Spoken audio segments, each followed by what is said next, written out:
ఓం శ్రీ గురుభ్యో నమః. ఓం శ్రీ మాత్రే నమః. శనిగ్రహము చాలా రోజుల తర్వాత వక్రస్థితిలో ఉన్న శని నవంబర్ 27వ తారీఖున మధ్యాహ్నం 4:04 1 డిగ్రీ 1 నిమిషంలో రుజుమార్గంలో పూర్వాభద్ర 4వ పాదంలో 1 డిగ్రీ 1 నిమిషంలో ఉంటుంది. శని అనుభవాన్ని తెప్పించే గ్రహము. అలానే అనుభవంతో పాటు గుణపాఠాలు, లైఫ్ స్పాను, ఆరోగ్య సంబంధించిన విషయాలు, ఆయు ప్రమాణాలు, కొన్ని రహస్యాలు తెలిపే గ్రహం ఏంటంటే శని. శని గోచారీత్యా సహజంగా 3, 6, 11 స్థానాల్లో సుఫలితాన్ని ఇస్తారు. కొన్ని మిగతా స్థానాల్లో మిశ్రమైన ఫలితాలు, కొన్ని స్థానాల్లో చెడు ఫలితాలు. అంటే ఎల్నాటి శని, అలానే అష్టమ శని, అర్ధాష్టమ శని, పొంగు శని లేదా కంటక శని అంటారు. శని యొక్క ప్రభావం అనేది కొన్ని రాశుల మీద ప్రత్యేకంగా పడుతూ ఉంటుంది. అందులో శని ప్రజెంట్ మీనరాశి వాళ్ళకి జన్మశని నవంబర్ 27 నుంచి, అందులో వక్రస్థితిలోంచి రుజుమార్గంలో వస్తే పరిపూర్ణమైన జన్మశని. కుంభరాశి వాళ్ళకి ద్వితీయ స్థానంలో శని, అలానే మేషరాశి వాళ్ళకి 12వ స్థానంలో శని. ఏదైనా సరే ఒక రాశిని మనం ఏ రాశినైతే వ్యక్తులు ఉంటారో ఆ రాశి వాళ్ళకి వాళ్ళ రాశిలో కానీ 12వ స్థానంలో కానీ అలానే 2వ స్థానంలో ఉంటే దాన్ని ఎల్నాటి శని అంటారు. జన్మశని, వ్యయశని, ద్వితీయ స్థాన శని అంటారు. ఇదే ఎల్నాటి శని. అలానే వాళ్ళ రాశి నుంచి 4వ స్థానంలో ఉంటే అర్ధాష్టమ శనిని, వాళ్ళ రాశి నుంచి 8వ స్థానంలో ఉంటే అష్టమ శనిని, వాళ్ళ రాశి దగ్గర నుంచి 10వ స్థానంలో ఉంటే కంటక శని లేదా పొంగు శని అంటారు. అయితే శని వక్రస్థితిలో ఉన్న ప్రభావం వేరు, శని రుజుమార్గంలో ఉన్న ప్రభావం వేరుగా ఉంటుంది. చాలామంది కలిసిగా కలవర్గంపలాగా అందరూ కూడా ఏం చేస్తున్నారంటే శని వక్రస్థితిలో ఉంటే ఒకటే ఫలితము, రుజుమార్గంలో ఉంటే ఒకటే ఫలితం అని చాలామంది ఆలోచన చేస్తుంటారు. వక్రస్థితిలో ఉన్న రిజల్ట్స్ వేరు, రుజుమార్గంలో ఉండే రిజల్ట్స్ వేరు. ఇవన్నీ కూడా గోచారీత్యా చెప్పబడే ఫలితాలు మాత్రమే. అది ఫస్ట్ పాయింట్ గుర్తుపెట్టుకోవాలి. చాలామంది కూడా ఆలోచన చేస్తుంటారు ఏంటంటే పాప అన్ని టీవీ ఛానల్స్లో అందరూ జ్యోతిష్యులు చెప్పే విషయాల్లో మాకు మేషరాశి వాళ్ళకి ఇలా జరగట్లేదండి, వృషభ రాశి వాళ్ళకి ఇలా జరగట్లేదండి, మిథున రాశి వాళ్ళకి ఇలా జరగట్లేదండి అని అనుకుంటారు. నిజంగా గోచారం వేరు, బర్త్ చార్ట్ వేరు. నెంబర్ ఆఫ్ టైమ్స్ నేను అన్ని ఛానల్స్లో చెబుతూనే ఉన్నా. అది వేరు, ఇది వేరు అని మీకు ప్రేక్షకులందరికీ కూడా అవగాహన రావాలి అనే ఉద్దేశంతో చెప్తున్నాను. ఎప్పుడు కూడా బర్త్ చార్ట్ అంటే ఒక చెట్టు ఉంటుంది, ఒక ట్రీ. ఆ చెట్టు కింద వేళ్ళు ఉంటాయి, ఆ వేళ్ళు బర్త్ చార్ట్. అంటే వేళ్ళు భూమిలోకి లోపలికి వెళ్తేనే ఆ చెట్టు బాగా ఉంటుంది అని అర్థం. అంటే చెట్టుకు ఆకులు పండ్లు కాస్తాయి అని అర్థం. అలానే వేళ్ళు బాగా ఉండాలంటే ఏంటంటే ఆ వేళ్ళే బర్త్ చార్ట్. పైన ఇలా కాండం వస్తుంది, కొమ్మలు వస్తుంటాయి, కొమ్మలకు ఆకులు వస్తుంటాయి. ఆ ఆకులే గోచారం. అంటే this is the transit system అంటారు. ఎలా ఉంటుందో ఆకుల విషయంలో మనకి రైన్ సీజన్లో ఆకులు వస్తాయి, వింటర్ సీజన్లో అలా ఉంటుంది, సమ్మర్ సీజన్లో రాలిపోతుంటాయి. అదే గోచారం అంటారు. అంటే గ్రహాల యొక్క ప్రభావం రొటేట్ అవుతూ ఉంటుంటే గ్రహాలు ఒక రాశి నుంచి మరొక రాశికి మారుతూ ఉంటాయి. కాబట్టి ఎందుకు చెబుతున్నారు ఆ గోచారం కూడా వితిన్ సెకండ్లో వాళ్ళ జీవితం మారిపోతుందేమోనని. అంటే ఒక ఎగ్జాంపుల్ చెబుతున్నాను. కీర్తిశేషులు సుప్రసిద్ధ నటుడు డాక్టర్ అక్కినేని నాగేశ్వరరావు గారు ఒక ట్రైన్లో వెళ్తుండగా ఘంటసాల బలరామయ్య గారు ట్రైన్లో ఉన్నట్ట, అక్కినేని నాగేశ్వరరావు ప్లాట్ఫామ్ మీద ఉన్నాడు. ఘంటసాల బలరామయ్య పేపర్ చదువుతున్నా, వాష్రూమ్కి వెళ్తున్నా, పక్కన వాళ్ళతో మాట్లాడుతున్నా ఈ అక్కినేని నాగేశ్వరరావు గారిని చూసేవాళ్ళు కాదట. గోర్లు గిల్లుకుంటున్నా అని పదే పదే అక్కినేని నాగేశ్వరరావు గారు చెప్పారు. అందువల్ల అదృష్టం అనేది వితిన్ సెకండ్లో కలగచ్చు. ఎంత కృషి చేసినా కూడా ఆవగిందంత అదృష్టం అనేది మనిషికి ఉండాలి.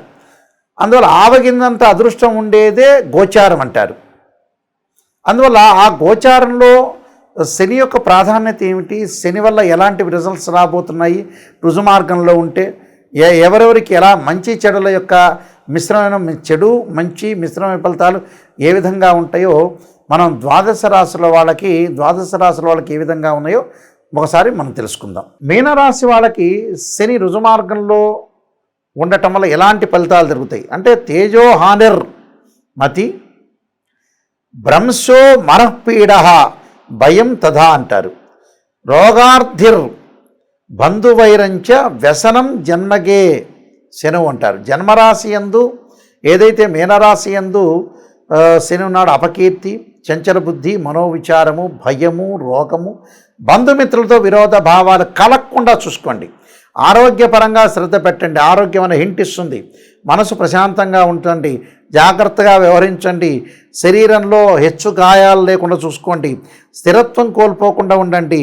అన్నదమ్ముల మధ్యలో జాయింట్ వ్యాపారాల విషయంలో కూడా జాగ్రత్తగా ఉండండి. ఆస్తి పంపకాల విషయంలో జాగ్రత్త ఉండండి. పాత బాకీలు వసూలు ఒకటి కష్టంగా ఉండే అవకాశాలు ఎక్కువ ఉంటాయి. పై అధికారులు రుణబాధలు తగ్గించుకోండి. శరీర ఆరోగ్యంలో కూడా వాతము, కీళ్ల నొప్పుల విషయంలో అపకీర్తి, అప్రతిష్టత కలగకుండా చూసుకోవడం చాలా మంచిది.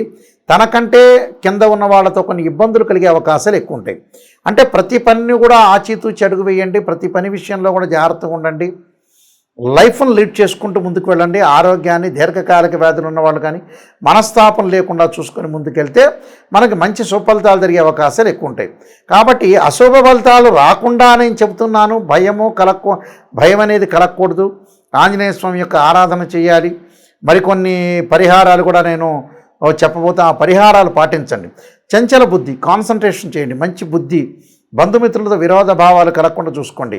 దుఃఖం కలగకుండా చూసుకోండి. ఇవన్నీ కూడా కలగకుండా చూసుకొని మంచిగా ముందుకు వెళ్ళటం మంచిది. నేను కొన్ని పరిహారాలు చెప్పబోతే ఆ పరిహారాలు పాటించి మీరు ముందుకెళ్తే మంచి జరిగే అవకాశాలు ఖచ్చితంగా ఉంటాయి. శని వల్ల కొంతమందికి మంచి ఫలితాలు, చెడు ఫలితాలు వస్తుంటాయి. ప్రధానంగా శని వల్ల చెడు ఫలితాలు కానీ మరింత మెరుగైన ఫలితాలు రావాలంటే శనికి కొన్ని పరిహార మార్గాలు ఉంటాయి. అంటే శనికి పరిహార మార్గాలంటే శనితో జాతకరీత్యా కొన్ని దోషాలు ఏర్పడుతుంటాయి. పునర్భవ దోషం అంటారు జీవితంలో. బర్త్ చార్ట్లో పునర్భవ దోషం అంటే ఏంటంటే కాలయాపన జరుగుతుంది అని అర్థం. కాలయాపన అంటే ఏమిటి? శని చంద్రుడి నక్షత్రాల్లో ఉన్నా, చంద్రుడు శని నక్షత్రాల్లో ఉన్నా, శని చంద్రుడిని చూస్తున్నా, శని సహజంగా సప్తమాన్ని చూస్తూ ఉంటాడు చంద్రుడిని. ఒకడ శని చంద్రుడు పరస్పర వీక్షణ ఉంటే సప్తమ స్థానం అంటాము. అంటే శని చంద్రుడిని 7th హౌస్లో చూస్తున్నా, చంద్రుడు శనిని 7th హౌస్లో చూస్తున్నా కూడా పునర్భవ దోషం, కాలయాపన జరుగుతుందని అర్థం. అలానే శని తృతీయ స్థానాన్ని, దశమ స్థానాన్ని చూస్తాడు. శనికి తృతీయంలో చంద్రుడు ఉన్నా, దశమంలో చంద్రుడు ఉన్నా కూడా పునర్భవ దోషం ఉంటుంది. అలానే శని రోహిణి, హస్త, శ్రవణ నక్షత్రాల్లో ఉన్న, చంద్రుడు పుష్యమి, అనురాధ, ఉత్తరాభాద్ర నక్షత్రాల్లో ఉన్నా కూడా పునర్భవ దోషం అనేది కలుగుతుంది. కాలయాపన జరగటం, పనులలో ఆలస్యము, మానసికంగా ఆందోళన, మెంటల్ టెన్షన్ కావటం, అన్ని పనులు దగ్గరికి వచ్చినట్టు వచ్చి వెనక్కి వెళ్ళే అవకాశాలు ఉండటం, ఏ పని కూడా సక్రమంగా కాలేకపోవటం, అన్నీ కూడా టోటల్గా ఫెయిల్ అయ్యే అవకాశాలు ఎక్కువ ఉంటాయి. అయితే ఎల్నాటి శని, అర్ధమ శని, అష్టమ శని, పొంగు శని, కంటక శని, వీటన్నిటి కూడా శని యొక్క దోషాన్ని పరిహారం చేసుకోవాలి. శని యొక్క దోషం పరిహారం చేయాలంటే శని జపం చేయించుకోవాలి 19,000 సార్లు. అలానే శనీశ్వర హోమం చేసుకోవాలి. ఆరోగ్యం బాగాలేకపోతే నువ్వుల నూనెతో శివుడికి అభిషేకం చేసుకోవాలి. శనికి నల్లని ద్రాక్షారసంతో అభిషేకం చేయాలి. నల్ల నువ్వులు, నల్లని వస్త్రము, నల్లని గొడుగు, నల్లని చెప్పులు, నల్లని మేకు దానం చేయాలి. అలాగా శనికి సంబంధించిన దక్షిణాకాళి స్తోత్రాన్ని కూడా పాలన చేయడం చాలా మంచిది. అంటే శనికి అధిదేవత, ప్రతిదేవత, అధిష్టాన దేవత, అంతరిక్ష దేవతలు ఉంటారు. అంటే ఇవన్నీ కూడా మనం చదువుకోవాలి. అంటే శనికి సంబంధించినవి ఏదైతే అధిదేవత, ప్రతిదేవత, అంతరిక్ష దేవత, అధిష్టాన దేవతలు ఉంటారు. వీళ్ళని భక్తిపూర్వకంగా మనం ప్రార్థన చేయటం అనేది చాలా ఇంపార్టెంట్. ఇక్కడ ఆరాధన చేయాలి. అందువల్ల ఇవన్నీ కూడా మనం కరెక్ట్గా చేసుకునేటట్టయితే మనకు పర్ఫెక్ట్ రిజల్ట్స్ వచ్చే అవకాశాలు ఎక్కువగా ఉంటాయి. అయితే మా www.nayakanti.com, nayakanti.in మీరు సంప్రదించవచ్చు. మా గురించి అంతా కూడా నేను 15 పుస్తకాలు రాశాను రాజమండ్రి మోహన్ పబ్లికేషన్ వాళ్ళకి. కాలసర్పయోగము, కాలసర్పయోగ చంద్రిక, రాహుకేతులు, ఛాయాగ్రహాలు, స్వప్నశాస్త్ర పరదీపిక, అలానే జాతక చంద్రిక, వివాహ మార్తాండము, పుత్రగణపతి వ్రతము, సర్వదేవతా గోత్ర ప్రవర్లు పార్ట్ 1, పార్ట్ 2, బృహత్ పరిహార సింధు, ఇలాంటి పుస్తకాలన్నీ కూడా నేను నెంబర్ ఆఫ్ ఆస్ట్రాలజీ బుక్స్ రాశాను. మీరు అన్నీ కూడా తెలుసుకొని చక్కగా ఎలాంటి ఫలితాలు జరగబోతున్నాయి ఆ పుస్తకాల్లో కూడా ఉంటాయి. అలానే జాతకాన్ని నన్ను సంప్రదించవచ్చు. ఆ బుక్స్ ఎవరికన్నా కూడా కావాలంటే మా నెంబర్కి ఫోన్ చేసి తెప్పించుకోవచ్చు. లేకపోతే మోహన్ పబ్లికేషన్ వాళ్ళైనా కూడా మీరు సంప్రదించవచ్చు. అయితే నిజాన్ని తెలుసుకోండి. మీరు ఏదైతే మా ద్వారా ఖచ్చితంగా నిజాన్ని తెలుసుకొని ముందుకు వెళ్ళటం అనేది చాలా ఇంపార్టెంట్. ఎప్పుడూ కూడా నిజాన్ని తెలుసుకోకుండా మనం మోసం చేసుకోవటం వల్ల మనకి నష్టమే తప్పితే ఎదుటివాడికి ఏమి ఉండదు. మనం నష్టపోయినట్టే. నిజంగా చెప్తానంటే ఈ వీడియో అంతా కూడా మీరు చూడండి, ప్రతి వీడియో కూడా చూస్తూ ఉండండి. అన్ని రహస్యాలు, అన్ని విషయాలన్నీ కూడా మీకు చెప్తాను. జాగ్రత్త పడండి. జీవితంలో డబ్బు ఎక్కడ ఖర్చు పెట్టాలో తెలుసుకోండి, డబ్బులు ఎక్కడ పొదుపు చేయాలో చూసుకోండి. ఈ మధ్యకాలంలో మంచి విషయాలకు డబ్బు ఖర్చు పెట్టట్ల.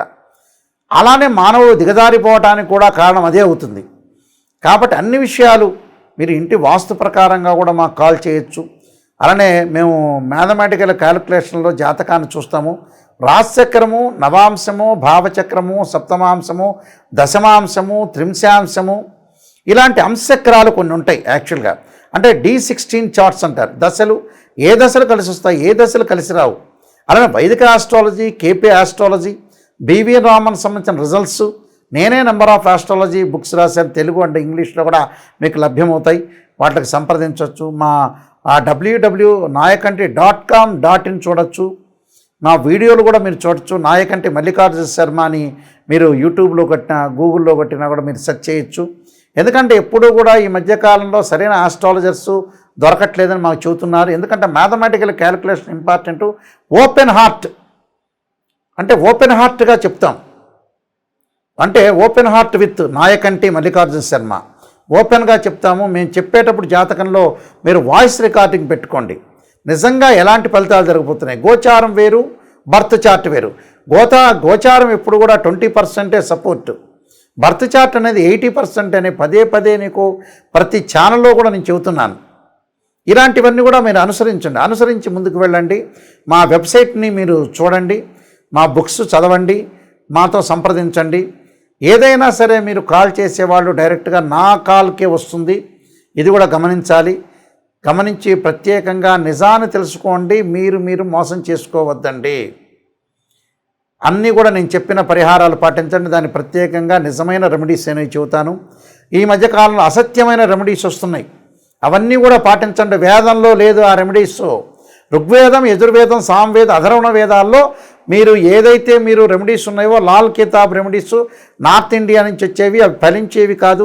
చూడండి, కృతయుగం, ద్వాపరయుగం, కలియుగాల్లో కూడా యజ్ఞయాగాది క్రతువులే చేశారు. కానీ ఉప్పు దీపం పెట్టండి, ఆ నువ్వుల నీళ్ళని తీసుకొచ్చి ఈశాన్యంలో పెట్టి ఒక పుష్పాన్ని వేయండి, తర్వాత వచ్చేటప్పటిగా మాకు ధనం కలగాలంటే ఎక్కడ వేరే వాళ్ళ ఇంటి ముందు కొబ్బరికాయ కొట్టండి. ఇవన్నీ కూడా ఫేక్ రెమెడీస్. ఎక్కడ ఏ వేదంలో కూడా చెప్పలేదు, నిరూపించలేరు కూడా. శాస్త్రీయంగా ఆలోచన చేయండి, శాస్త్రీయ విధానాన్ని అనుసరించండి, మ్యాథమెటికల్ క్యాలిక్యులేషన్తోనే ముందుకెళ్ళండి. చాలామంది కూడా మ్యాథమెటికల్ క్యాలిక్యులేషన్ తెలియదు. వాళ్ళకి ఎన్ని డిగ్రీల్లో ఉంటే ఉచ్చా, ఎన్ని డిగ్రీల్లో ఉంటే నీచా అని చాలామంది తెలియదు.